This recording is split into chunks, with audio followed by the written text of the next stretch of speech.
Consultant nephrologist from Hyderabad. So I welcome you all for this webinar program in today's Sunday's evening. So at the outset, I would like to thank the organizers, especially JP Chemicals Pharma Company, for supporting this webinar program. So I hope all of you are safe and taking all appropriate precautions during this COVID-19 pandemic. So coming back to the actual webinar program, today's webinar program is on hypertension, and the title of webinar is Kidneys, Both a Culprit and Victims of Hypertension. So as the title indicates, kidneys play an important role in not only the uh, fluid homeostasis and balance of various electrolytes in our body.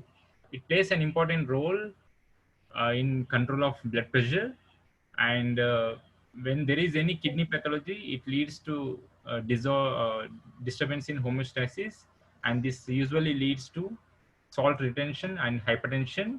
And hypertension further, if uncontrolled, can lead to various end organ damage, and one of the end organs is the kidneys. So kidneys are both a culprit and victims of hypertension. So this cycle is like a vicious cycle. We have to treat adequately to break this vicious cycle. So today's webinar is actually mainly targeted for the primary care physicians, so who can take care of even renal failure patients in the early, that is in the mild to moderate stages of CKD. So this webinar is basically targeted to audience are basically targeted to primary care physicians. So we'll start the webinar.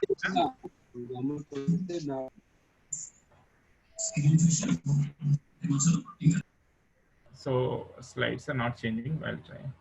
Okay. So outline of this talk, we'll talk about brief introduction of hypertension, and then the bidirectional relationship between the blood pressure and the kidneys, how both are related to each other, how the kidneys are involved in control of blood pressure, and the blood pressure, how when it is uncontrolled, how it causes the renal failure and kidney damage, and the perspective in primary care physician perspective, what are the things to be taken care of by the physician level, and what are the drugs that are commonly available to manage the hypertension, which are commonly labeled in the acronym ABCD. That is, A is for ROS blockers, that is ACE inhibitors in the ARBs, B for beta blockers, C for calcium channel blockers, and D for diuretics. And at the last, we'll concentrate on calcium channel blockers, because there are several newer molecules, novel molecules, which came into the market recently in the last 2-3 years, and they have their own role in the management of hypertension. Especially, we'll talk about cilnidipine. So briefly about introduction. So as we all know, blood pressure is actually a pressure that is exerted by the blood column on the blood vessel walls. So there is actually the readings of blood pressure. Then actually it's a continuum. So it's a continuum. The numbers change depending on the various risk factors. So it ranges from normal level of blood pressure on one side, and then as the blood pressure goes up, it goes into the pre-hypertensive range, and when it further goes up, it goes into the hypertensive range. The ranges are defined by various our bodies, different like societies. They define the hypertension in based on above a certain threshold. They have defined hypertension. So that we'll discuss later on. And what is systolic blood pressure and diastolic blood pressure? Systole is the phase of cardiac cycle where the heart contracts. So that is a systolic blood pressure. During ventricular left ventricular contraction, the blood pressure recording is systolic blood pressure. And when the ventricle relaxes, that is the phase of diastole, the blood pressure at this phase is the diastolic blood pressure. And for the clinical management, both these pressures are very much important. And in elderly people, we usually see isolated systolic blood pressure, isolated systolic hypertension, where the systolic blood pressure goes up, but the diastolic blood pressure maybe normal or even goes down. So what is the prevalence of hypertension in India? This is actually a not very old study. It's published in 2014, which has indicated that the hypertension is very much prevalent in India, and they have identified overall prevalence of about 29.8. So which is very, very high actually. So it is almost equal to 30%. That means if you take 100 people, we have hypertension, we see hypertension in around 30 subjects. That means 1 out of 3 adults are having hypertension in India. That's a burden of hypertension in India.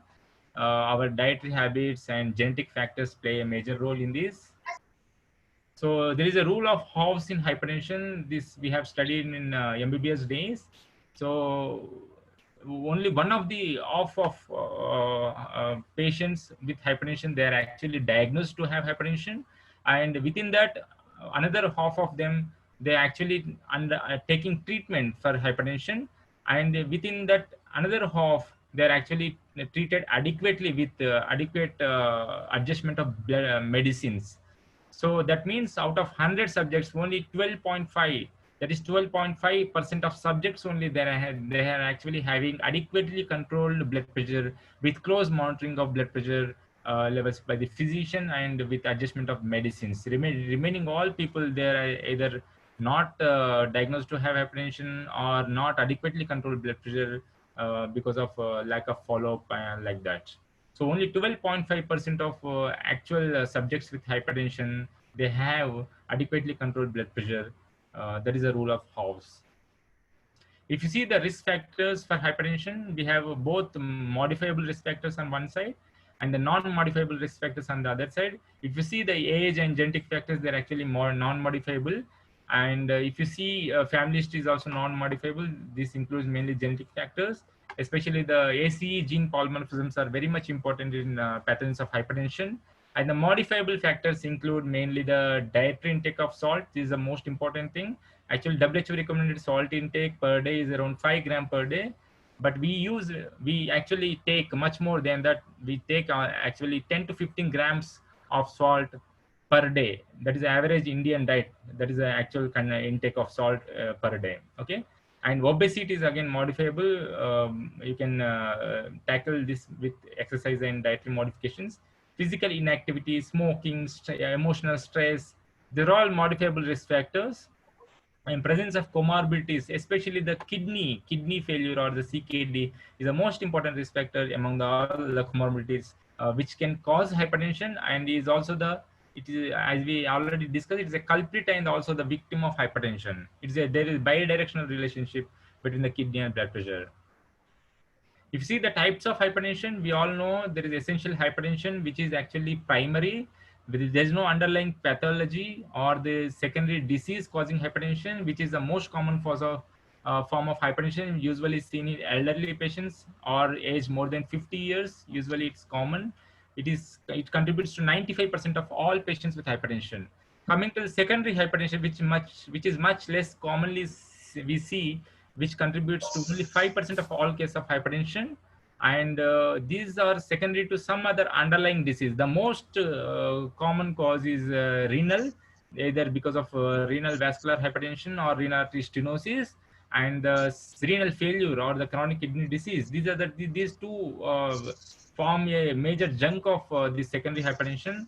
And the remaining less common causes include mainly the endocrine causes, especially the adrenal causes, like like the pheochromocytoma or Conn syndrome, that is a hyperaldosteronism, or even the glucocorticoid excess, that is the Cushing syndrome, and even thyroid disorders. All these then can cause secondary hypertension. So the measurement of blood pressure is very much important. The faulty measurement of blood pressure can lead to the erroneous readings. So first, the patient has to be seated at rest and has to be relaxed for at least 5 minutes before measuring the blood pressure. So there are some prerequisites before measuring hypertension. So blood pressure monitoring. So the patient should be seated in a quiet room, and it should be comfortable temperature in the room. He should not smoke or take coffee, and he should not exercise for at least 30 minutes before measurement. Bladder should be emptied, and he should be relaxed for 3 to 5 minutes. take 2 to 3 measurements at 1 to 2 minutes interval, and take the average of measurements. That is these are the prerequisites, and they should not talk during measurements. Cuff should be adequately sized. If you use a large cuff, you can have a false low readings, and if you have a small cuff, you can have false high readings. Arm should be rested, and the back should be rested, and the feet should be on the ground. These are the prerequisites before measuring the hypertension or the blood pressure monitoring. If you see the normal blood pressure variation in a 24 hours period, during daytime, usually the blood pressure is usually little high. And if you see the nocturnal blood pressure or during sleep, the blood pressure goes down. And at that around 4 a.m. to 5 a.m., the blood pressure is very much low. This is a normal nocturnal dipping pattern. And in renal failure or in case of hypertension, this loss of nocturnal dipping is one of the early sign. And this nocturnal dipping is again a bad prognostic factor, and this can be identified only by measuring it means nocturnal blood pressure, especially during ABPM, that is ambulatory blood pressure monitoring. You can measure this nocturnal dipping. Normally you won't identify this thing in normal routine blood pressure monitoring. So what is the normal blood pressure? This is a salt sensitive high blood pressure. If you see, the normal blood pressure curve is like this, and if you when there is excessive sodium intake, the blood pressure goes up slightly. But in salt sensitive individuals, with the excessive sodium intake, the blood pressure goes much more higher when compared to the salt resistant individuals. And salt sensitive is particularly seen in patients with renal failure, and this is much more bad prognostic factor. And there are a few tests like saline loading test and fludrocortisone loading test also to identify salt sensitive persons. If you see the categories of blood pressure, as I already told you, there are different guidelines, or the different groups. They have different blood pressures as the normal and the borderline and the high blood pressures. But this is a classification which till recent past we have followed this. That is a JNC7 classification. Normal is up to 120 by 80, and hypertension is more than 140 by 90, and is again divided into stage 1, stage 2 hypertension depending on the level of blood pressures. This is a JNC7, and it has been later again it was followed by JNC8 recently. And the recent AHA guideline, American Heart Association, in 2017 has published this ranges. They have lowered the threshold slightly, and they have defined hypertension of as more than 130 by 80 only. So stage 1, they have defined 130 to 139 systolic and 80 to 89 diastolic. And the previous JNC7 criteria, that is 140 by 90, is categorized as stage 2 hypertension by the American Heart Association in 2017. And this is later followed by European Society of Hypertension guideline in 2018. They have again brought up this ranges again back to the 140 by 90. So they have defined the normal as 120 by 80, and hypertension as 140 by 90. Achin, okay. Okay. So they have again defined as stage 1, stage 2, stage 3, depending on the ranges of blood pressure. Every 20 millimeters of systolic blood pressure and every 10 millimeters of diastolic blood pressure, they have ranged them into severities. So if you see the 4 patterns of blood pressure, one is on the other one side we have normotensive, where the blood pressure is normal in the office or the clinic or at home by ABPM monitoring also. And sustained hypertension, where the hypertension is seen throughout in all varieties of testing. And there are again 2 important categories of hypertension. One is white coat hypertension. We know that white coat hypertension is the hypertension that is a high blood pressure recording, which is usually seen within healthcare setting measurement. That is in office measurements, they have high blood pressure readings. But if you measure at home or by ABPM, that is ambulatory blood pressure monitoring, you will have normal blood pressure readings. That is a white coat hypertension. On the other hand, we have masked hypertension, which is a very difficult to diagnose. This masked hypertension, it is almost contrary to the white coat hypertension, where we see the hypertension readings on ABPM or the home measurement. In contrast, the office measurement or the hospital or healthcare setting measurement, the blood pressure readings will be normal. So the exact pathogens of this muscular hypertension is not clear. It may be because of the some conflicts in the family environment, or maybe the exact pathogens is not known, but these are the theories that have been proposed. But even this muscular hypertension or white coat hypertension, both in compared to the normotensive individuals, they are at higher risk of cardiovascular events, and they may turn into sustained hypertension after the next few years. So this is ambulatory blood pressure monitoring, where we attach the machine onto the patient, and it will measure during daytime. It will measure readings, blood pressure. It takes blood pressure readings every 30 minutes to 1 hour interval. We can adjust it, and in night time also it measures every 1 to 2 hours. It measures usually the night blood pressure readings. So we can, after 24 hours, we can take out and we can see the readings. So coming to the complications of blood pressure, hypertension, if it is uncontrolled, especially like a malignant hypertension or uncontrolled hypertension, it can have end organ damage. One of the end organs, as we already discussed, it is the kidneys. But what are other end organs? We have CNS, that is the stroke.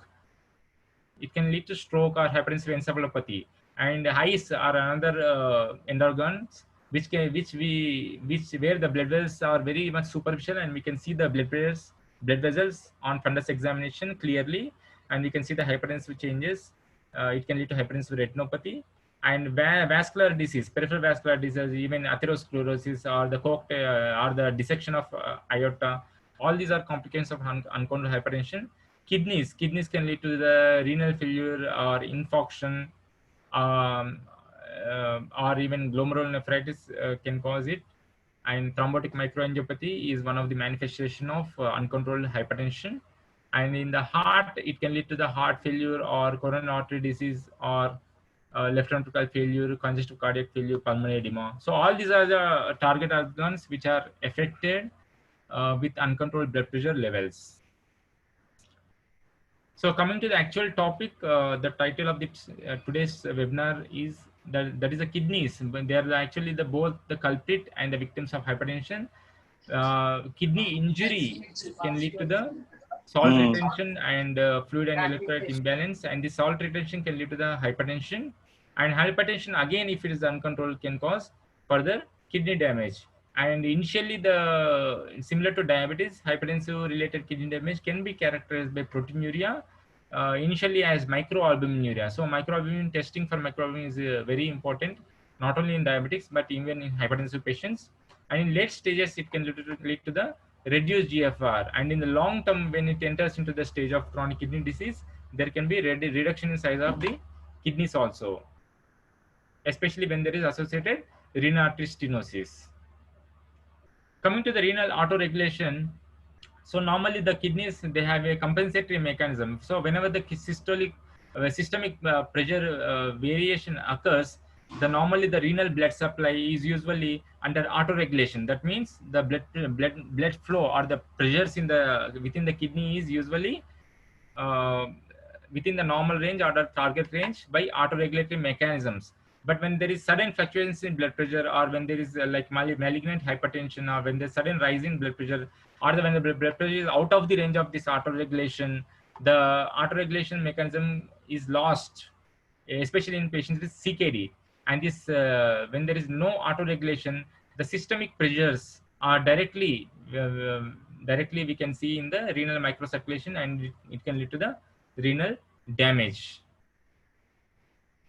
Coming to the association of hypertension with CKD, hypertension affects 1 billion people worldwide and is the second most common cause of CKD, following diabetes. So diabetes, as we all know, it contributes to almost 40% of all cases of ESRD, especially who goes to dialysis. And hypertension is the second most common cause of CKD and ESRD. And hypertension is present in more than 90% of patients with advanced kidney disease. So hypertension is not only the cause for CKD, and once the patient reaches CKD, hypertension is a manifestation in many of these patients. So it is not only the cause, but is also a consequence and symptom of CKD. in early CKD, when there is glomerular interstitial damage, like for example, some diseases they start with glomeruli like IgA nephropathy and post-infectious glomerulonephritis, and some diseases they initially start with interstitial damage like chronic interstitial nephritis or analgesic abuse. So when either of the way in either of the disease when the in either of the diseases when the disease progresses, there is complete fibrosis or sclerosis of all compartments of the kidney, and when this occurs the hypertension is further worsened, and when the hypertension is further worsened it can cause other end organ damage, not only the kidneys but even the most important organ, that is a cardiac system. So if you see the as the GFR goes down, when the GFR is normal and when there is mild decrease and moderate decrease and severe decrease in GFR, the hypertension prevalence or the in the severity of hypertension it goes up. And most of the patients with severely impaired renal function, especially in stage 4, stage 5 CKD, they suddenly present with malignant episodes of malignant hypertension and sometimes even the pulmonary edema, like a flash pulmonary edema. Sometimes it happens, especially in the presence of left ventricular failure. So we have discussed regarding conventional risk factors which can lead to the hypertension in patients CKD. These include old age, hypertension, diabetes, genetic factors, and smoking and increased homocysteine levels. But the risk factors which are specific to CKD patients and which have a pathogenesis of hypertension, these mainly include elevated parathyroid hormone, because CKD patients they have secondary hyperparathyroidism because of hyperphosphatemia and hypocalcemia. So this secondary hyperparathyroidism has direct and indirect effects on hypertension. And duration of dialysis is also important. As the duration of dialysis goes up, is prolonged, the prevalence of hypertension, severity of hypertension also goes up, because most of these patients as the duration progresses the urine output goes down, and most of these patients they become anuric. So there is even the small residual renal function that gets lost with increased duration of dialysis, and the hypertension prevalence and the severity goes up. So in CKD patients, oxidative stress, chronic inflammation also plays an important role in endothelial dysfunction and hypertension. And hyperphosphatemia, this phosphate retention is an important feature of CKD, but obvious hyperphosphatemia occurs when the GFR is less than 30. So this hyperphosphatemia either along with calcium or even isolated phosphate retention can cause vascular dysfunction and endothelial dysfunction and hypertension. Exogenous supplementation of certain drugs, especially active vitamin D. Normally, CKD patients they do not have 1-alpha hydroxylase activity, so we have to supplement active vitamin D in these patients. And active vitamin D can cause hypertension, especially given in higher doses. And one more important thing is even exogenous erythropoietin. This is one of the important drugs which we replace in renal failure patients, especially erythropoietin. If it is given intravenously directly into the circulation, especially during dialysis, it can cause sudden worsening of hypertension. Elevated calcium phosphorus product is also one is also can cause hypertension in CKD patients. So these are the risk factors which are specifically seen in CKD patients and which have a pathogenesis in hypertension severity. So this study, ERIC study, that is the association between hypertension and kidney function decline. There is a relation between the blood pressure values and the renal failure. This has been studied. This is actually a longitudinal observational study, has been done over 30 years duration. So where they have taken individuals' blood pressure and followed up over 30 years. So this is 30 years. This is done in US.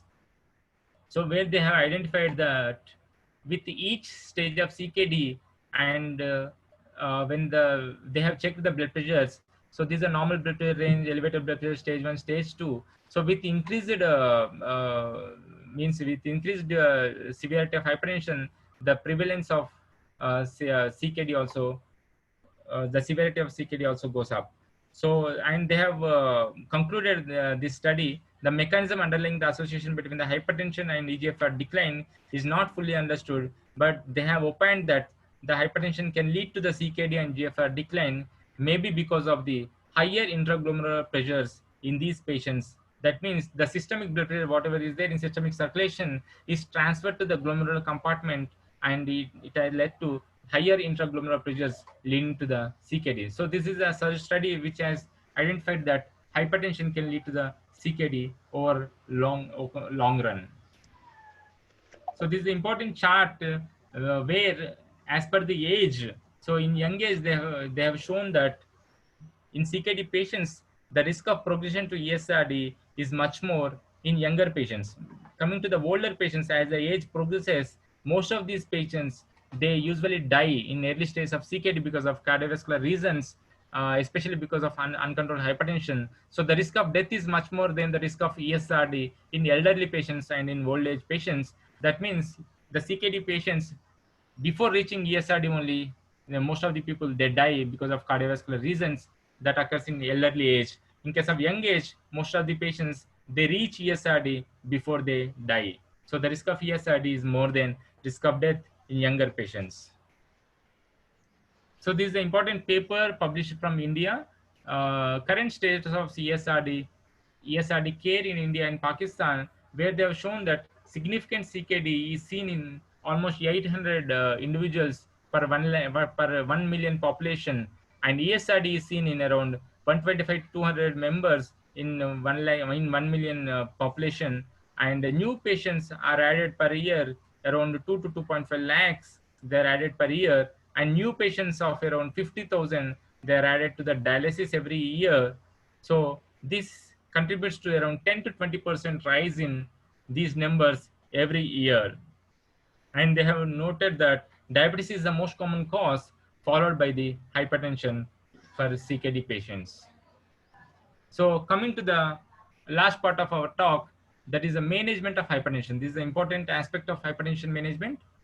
So what are the goals of therapy? First, for any disease, we have lifestyle modification and non-pharmacological measures for treatment, and the next step is the pharmacological measures. So what are the goals of therapy? Goals of therapy are reduction of cardiovascular and renal morbidity and mortality. Primary focus should be on achieving the systolic blood pressure goal. So diastolic is also important, but compared to both systolic and diastolic goals, systolic is much more important because we have supportive evidences of controlling the systolic blood pressure, reducing the end organ damage. So the goal for most of these patients is 140/90, and this goal can lead to reduction in cardiovascular disease complications. And when the patient is having hypertension along with diabetes or renal disease, the previous goal of blood pressure was 130/80, but recent guidelines, they have stated that all individuals should have the same range, that is 140/90. What is the what are the benefits of treating hypertension? What are the cardiovascular benefits? So various studies have shown that if you control the blood pressure adequately, you can reduce the heart failure rates by around 50%, and the rates of stroke by 40%, and cardiovascular deaths you can reduce by 20%. For every 10 millimeters of mercury fall in systolic blood pressure, you can see there is a dramatic improvement in various comorbidities and cardiovascular risks, almost 20 to 30% reduction in various complications of hypertension we can see with hypertension with blood pressure reduction. So even a small reduction in blood pressure is also very important, and it has been identified that even just 2 millimeters of reduction in diastolic blood pressure can result in 6% reduction in risk of cardiovascular coronary heart disease, and 15% reduction in risk of stroke and transient ischemic attacks. So this is this is a guideline statement. There is a chronic kidney disease management in a general physician perspective. So what are the things that are required and to be managed by the primary care physician at his own clinic before referring to the nephrologist? So what are the non-pharmacological therapies that are available to treat hypertension? The most important is dietary salt reduction, that is a dietary sodium reduction, moderate reduction is required, and weight reduction in obesity, avoidance of excessive alcohol, regular exercise. So DASH diet is a dietary approach to start hypertension eating plan, which is a diet rich in fruits and vegetables and low fat dairy products and reduced fat diet. That is a DASH diet. So all these non-lifestyle modifications, non-pharmacological interventions, they can have significant impact on blood pressure management, and each of these interventions can lead to the 5 to 10 millimeters of mercury reduction in blood pressure.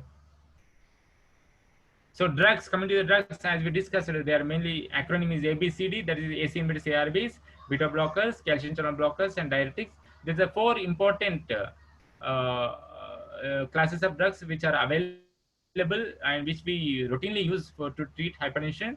So the acronym actually ABCD. Initially, but among these four drugs, beta blockers are now removed from first line management drugs. So the first line drugs what we use commonly are the ACD. That's A for AC inhibitors or ARBs, C for calcium channel blockers, D for diuretics. Beta blockers are considered as first line when there is associated compelling indication like underlying cardiovascular disease. But now beta blockers are considered as second line drugs. You can use one of these drugs in combination also. Apart from these four classes, we have several other important class of drugs, especially the centrally acting drugs like alpha 2 agonists and peripheral vasodilators like alpha 1 blockers and peripheral vasodilators we have. So this is again the list of drugs. The first line drugs, as I said, it is ACD without beta blocker. That is A for asin base ARBs, B for B is not in the first line. So C for calcium channel blocker, D for diuretic, that is thiazide diuretics, not the loop diuretics. Thiazides are the actual antihypertensive class of diuretics. Coming to second line drugs, now the B's, that is beta blocker, is considered as second line drug unless there is a compelling indication. So when there is compelling indication like cardiovascular disease, underlying cardiovascular disease, you can use beta blockers as the first line drug.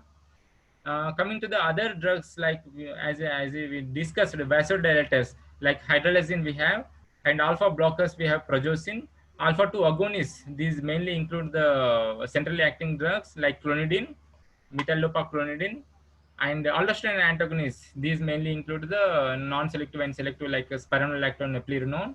So these are the other class of drugs. Among these other class of drugs, as per the recent evidence, the aldosterone antagonists, are the mineralocorticoid receptor antagonists, are now considered as the first choice drugs among these other class of drugs. That is, if you see the first line, we have ACD, second line we have beta blockers, and third line, if you ask me, I say third line drug is the aldosterone antagonist, and the fourth line we have these other three class of drugs. So now aldosterone antagonists are now considered as the first choice drugs to treat resistant hypertension, which is the hypertension which is resistant to three classes of drugs, including diuretics. So resistant hypertension, now the first choice drug is the aldosterone antagonist. So this is an important flow chart. If you see, for hypertension management, initially we have to modify the lifestyle interventions, and after that, where you have to divide them based on the comorbidities, general population, we associate diabetes, associate CKD, and if you see the blood pressure goal, in if it is not very elderly, you can goal it at 140 by 90. If it is elderly, more than 60 years, based on HIVET study, they have targeted at a little higher range, that is 150 by 90. And if again, if it is diabetes, again, previous goal was 130 by 80, but now recent guidelines, again, they stated a similar goal of 140 by 90. Even if there is CKD, the previous goal was 130 by 90, but recent guidelines again 140 by 90. So for all categories of blood pressure, remember 140 by 90. Only the elderly patients you can target a little higher, that is 150 by 90. And if it is black or non-black, black, you should not use RAS blockers as the first line drugs in blacks. In case of non-blacks, you can use any drug like thiazide, asin-based ARBs, or calcium channel blockers. That is ACD. ACD you can use either alone or in combination. If it is black, you should not use RAS blockers. So we have C and D, that is calcium channel blocker, and diuretic, that is thiazide diuretics. Okay, and if it is CKD, the first choice drugs are the RAS blockers, that is asciminidase or ARBs. Even diabetes, if you ask me, diabetes, I would choose asciminidase ARBs as the first line drugs. And further, if there is no control of blood pressure, you can maximize the first drug before adding the second drug. Add a second drug to a moderate dose of first drug and titrate both up to the maximum dosage if needed, and start with two drugs separately or in fixed dose combination and titrate both up to the maximum dosage if needed. So if needed, you can add the other class of drugs like beta blockers, alpha blockers, centrally acting drugs, and aldosterone antagonists. So this is a flow chart just to simplify the management of hypertension in these patients. So CKD is not still not being identified in majority of the populations and regions. The estimated GFR is not reported universally. So if you see the various labs and depending on the age of the person, depending on, they will give you a serum creatinine of 1.2. Some lab gives 1.5. But if without estimation of estimated GFR, it is difficult to conclude whether the patient is having a underlying CKD or not. So it is advisable to estimate or to measure estimated GFR by various formulas along with serum creatine level. So it has been identified that only 38% of labs routinely report eGFR along with creatinine. This is actually a study from Western country, but in India, I think it is much more negligible. Only very few labs they measure estimated GFR unless you ask specifically. So CKD is not coded as a diagnosis. So it has been identified that even though the patients are having CKD, it has not been identified. So only less than 40% of patients with estimated GFR less than 30 were actually coded. That means out of 100 patients, only less than 40% of the patients with CKD, with a severe form of CKD with estimated GFR of less than 30, only 40 members they are actually diagnosed to have CKD. So most of the CKD patients are actually undiagnosed or underdiagnosed. So two simple tests that will identify CKD. One is estimated GFR, another is the testing for albuminuria by urinary albumin creatine ratio to identify even microalbuminuria. So these are the two important simple tests which can identify underlying renal dysfunction. And estimate GFR, we have various formulas. Previously, MDRD was used, but recently it is replaced by CKD EPA equation because MDRD underestimates the true GFR when the GFR is more than 60. So in diabetics, the blood pressure should be tested at frequent intervals, at least once a year. And once a year, they have to undergo testing for microalbuminuria and RFT test.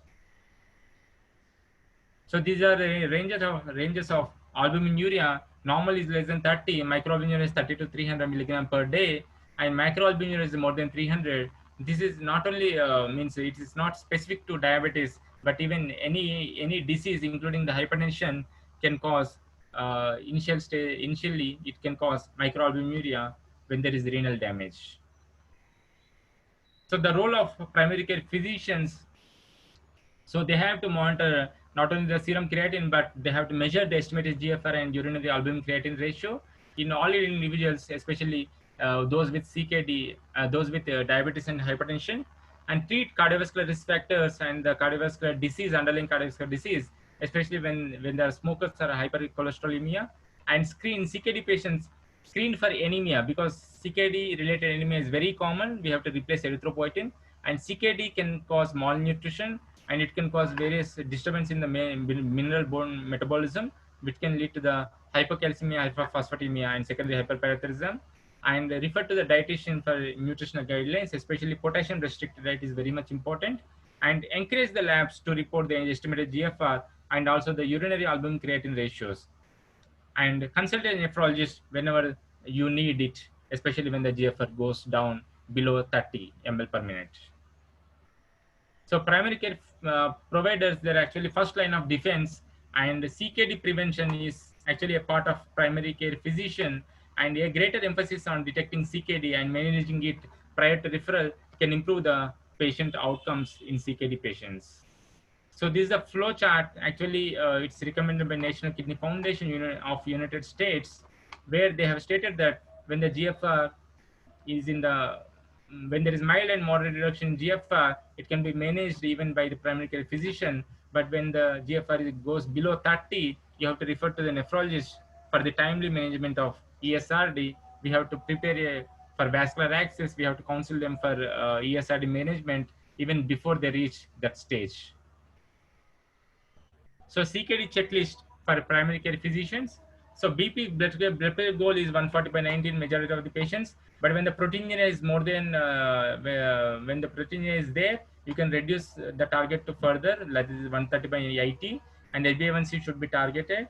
Asciminib ARBs are the first line drugs, especially if there is diabetes or microalbuminuria, smoking cessation, avoidance of nephrotoxic drugs, especially in NSAIDs, and annual screen for proteinuria, dyslipidemia management, and these CKD patients should be vaccinated for common illnesses like pneumococcal infection and influenza infection, and treatment of complications of CKD, especially the CKD MBD, that is mineral bone disease, and the CKD related anemia. And nephrology referral is a must when the GFR is less than 30, and when the proteinuria is uncontrolled in spite of use of ROS blockers. Most of these patients might require renal biopsy.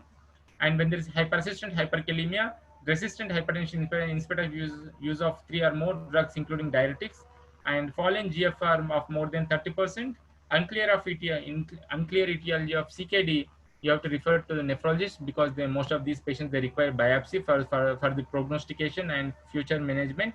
And anemia requiring erythropoietin supplementation also to be referred.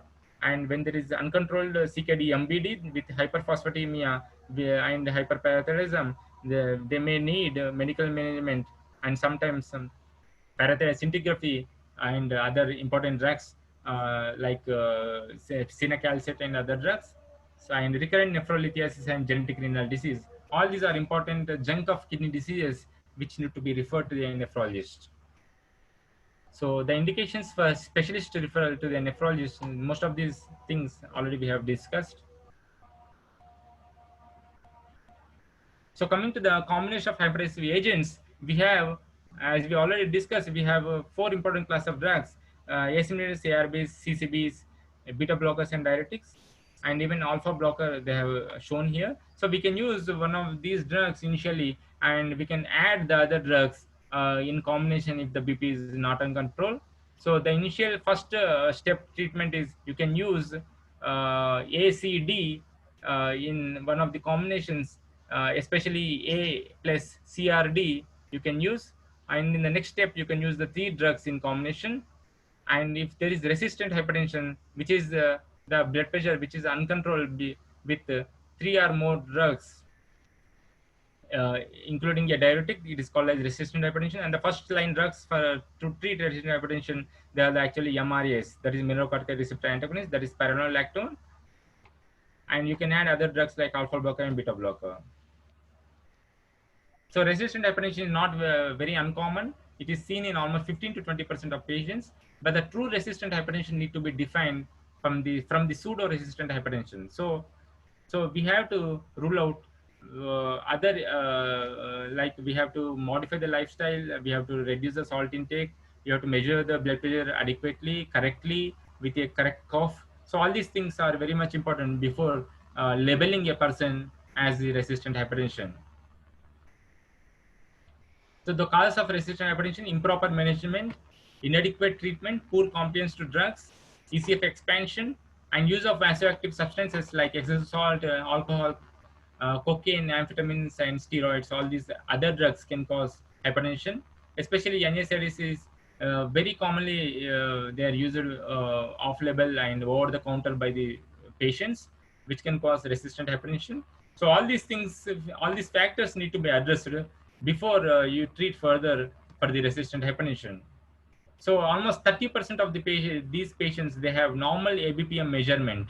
That means they're not true resistant hypertensives. So coming to the last part of our talk, because of shortage of our time, we limit our talk to the mainly CCBs, calcium channel blockers, especially the cilnidipine. And so can calcium channel blockers provide nephroprotection in addition to BP lowering? Yes. So if you see the calcium channels, we have 3 important classes of calcium channels. So we have L type of calcium channels. Most of the calcium channel, almost all the calcium channel blockers, they act on L channels. L channels are mainly located in the afferent arteriole of the glomerulus. So whereas the other channels like T or N, both these N and T channels, they are located both on afferent and efferent. So when there is afferent arteriolar dilatation because of action of blockage of L-type channels, it can lead to the increased blood flow to the glomerular capillary. It can lead to the intraglomerular hypertension, and this can actually worsen the proteinuria and the renal damage over the long run. So if the drugs acting only on the L-type channel, they may cause detrimental effect to the renal function and even the proteinuria. But if a drug acts both on L on one side and T or N on the other side, it can balance both the effects and they have beneficial renal effects. And one of the important drug is the cilnidipine, which acts both on L channel and N channel. So if you see the calcium channel blockers, traditionally we have amlodipine and nifedipine. They are the classical L type blockers, which will block the L type of channels on the afferent arteriole. So they act only at the level of afferent arteriole. We have newer drugs like cilnidipine, what we have discussed, it blocks both L and N. So it blocks both afferent and efferent arterioles. And we have other drugs like azanidipine, effonidipine, which blocks L and T, and we have benidipine also, which blocks all three channels like L, N, T. But compared to these other three drugs, cilnidipine has a evidence-based proof that they are not only beneficial for control of blood pressure, but also for the renal benefits we have observed with cilnidipine, but not with other drugs. Even the benidipine, even though theoretically it blocks all three channels like L, N, T, but practically or in there is no evidence to prove that it's beneficial in renal perspective. So we have cilnidipine, which has a much larger evidence that it benefits renal function and the renal deterioration and the proteinuria. So this is one study. There are one of the several studies where they have compared cilnidipine on one side, which blocks L and N channels, and on the other side, L-type calcium channel blocker. The prototype is the amlodipine. So various studies they have compared cilnidipine versus amlodipine, and all of them they have showed that the reduced proteinuria and prolonged effect of cilnidipine on albuminuria, but not with amlodipine, that is L-type channel blocker. This is again one of the important studies, which is a crossover study where they had with two groups of patients. Initially, one group, the LLC group, means initially they have kept an amlodipine, that is a L-type channel blocker, and later on cilnidipine after a certain washout period. And on the other side, other group, they have given cilnidipine initially, and later on L-type blocker, that is amlodipine. So here, initially they have given amlodipine followed by cilnidipine, and other group they have received cilnidipine followed by the amlodipine. So they have concluded in the study that whenever the patient is on L-type blocker, that is amlodipine, the proteinuria is actually worsened, and whenever they are kept on cilnidipine, actually proteinuria is reduced. And even the cilnidipine, which blocks both L and N channels, blockers, it also has other effects, other cardiovascular benefits, like there is lesser activation of renin-angiotensin system and lesser aldosterone secretion in patients with who are on cilnidipine. So cilnidipine leads to lesser activation of RAS system and lesser aldosterone production compared to the amlodipine, which again potentiates its cardiovascular and renal benefits.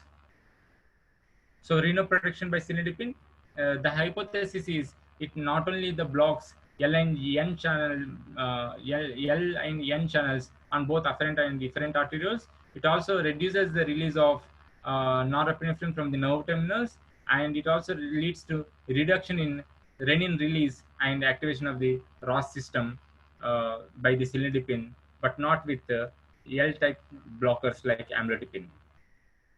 So it has a pleiotropic effect. It can cause even recently it has been identified that even the podocyte, direct podocyte action is there with cilnidipine. Podocytes are the glomerular epithelial cells. So cilnidipine protects or preserves the podocytes of the glomerulus and further reduces the podocyte loss. Thereby, it leads to reduction in proteinuria. So this is again another study. Cilnidipine suppresses the podocyte injury and proteinuria in metabolic syndrome. This is actually an animal study, but this has in small subset of studies, It has been proven in even human studies.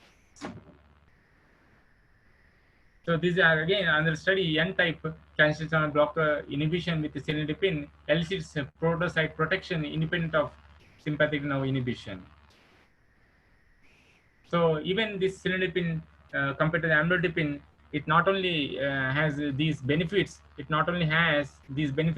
but it also has antioxidant properties, which again can have other benefits also.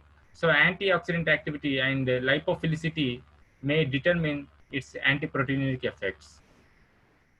So this bar diagram again shown that compared to the amlodipine and cilnidipine, the pre-treatment levels, if you see, the blue bar is the amlodipine and red bar is the cilnidipine. And after starting treatment, there is a reduction in proteinuria in cilnidipine group, but not in amlodipine group. So in summary, cilnidipine significantly reduces the glomerular pressure, offering effective podocyte protection, which further results in significant antiproteinuric effect. It exerts greater renoprotective effect through its antioxidant properties. So, in my choice, apart from AC medicine and ARBs, among the calcium channel blockers, cilnidipine may be the first choice drug to treat hypertension patients, especially when there is associated diabetes or CKD, and especially when there is intolerant to other calcium channel blockers or developing edema with amlodipine or nifedipine. This is the first choice drug. So definitely, asymmetric IRBs are the first choice drugs. But among the CCBs, if you ask, cilnidipine may be the first choice drug compared to the other class of CCBs. So thank you. I end up this talk by again saying thank you for the JB Chemicals company for supporting this program. Thank you all. We'll take up any questions. Yeah. Thank you, sir. Thanks for a wonderful speech, sir. And doctors, thanks for joining with us. If you have any questions, please, sir. Praveen sir is there to address you all.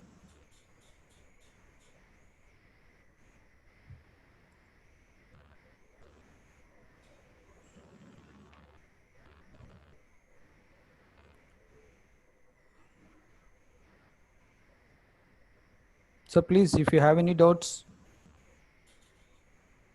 Actually, no doubt. Thank you, sir. This is the very useful course given by Dr. Sir. So we will follow the guidelines. Thank you very much, sir. Thank you, sir. Thank you. Once again, thank you, Praveen sir. And thank you, doctors, for joining with us. And thanks for your valuable time. Thank you. Okay, thank you. Thank you very much. Thank you very much. Thank you, sir. Dr. Sir, Praveen sir. Bye bye.